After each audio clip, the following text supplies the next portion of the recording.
Saudi আরবকে চারদিক থেকে ঘিরে ফেলেছে পারস্য উপসাগরের সিংহ ইরান।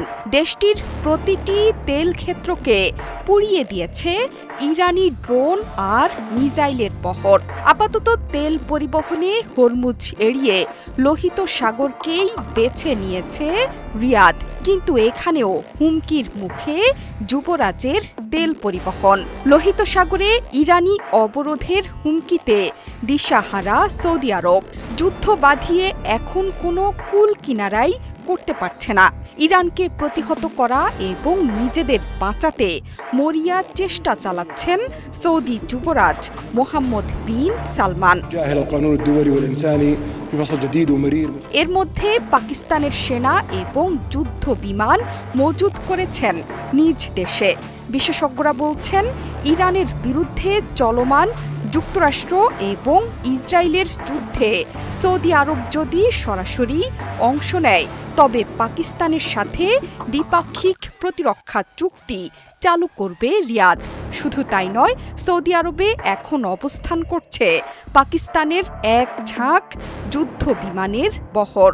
এই যুদ্ধে সৌদি আরবের ভূমিকা নিয়েও নানা মত বিশেষজ্ঞদের।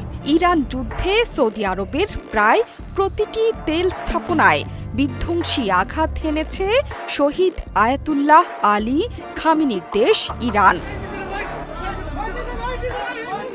কানাডীয় সংবাদ মাধ্যম সিবিসি নিউজকে দেয়া সাক্ষাৎকারে সৌদি ভূরাজনৈতিক গবেষক সালমান আল আনসারি বলেছেন, ইরানের বিরুদ্ধে যুক্তরাষ্ট্র ইসরায়েলের যুদ্ধে সৌদি আরবের সরাসরি অংশগ্রহণ পাকিস্তানের সাথে সক্রিয় করবে দ্বিপাক্ষিক প্রতিরক্ষা চুক্তি। এই চুক্তির আওতায় সৌদি আরব পাকিস্তানের পারমাণবিক অস্ত্র ভাণ্ডারের সহায়তা নিতে পারে বলে মনে করছেন এই সৌদি বিশ্লেষক। তার মতে আক্ষরিক অর্থেই সৌদি আরবের ওপর আছে পাকিস্তানের পারমাণবিক ছাতা। গত বছর কাতারের দোহায় ইসরায়েলি হামলার পর নড়ে চড়ে বসে পুরো মধ্যপ্রাচ্য।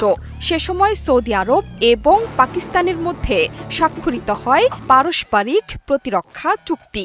এই চুক্তির মূল ভিত্তি ন্যাটো অনুচ্ছেদ 5-এর মতো, যেখানে বলা হয়েছে যে কোনো একটি দেশের ওপর আক্রমণ মানে উভয় দেশের ওপর আক্রমণ। অর্থাৎ সৌদি আরব বড় ধরনের বা দীর্ঘস্থায়ী হামলার শিকার হলে তাকে সামরিক সহায়তা দিতে বাধ্য থাকবে পাকিস্তান। বিশ্লেষকদের মতে সৌদি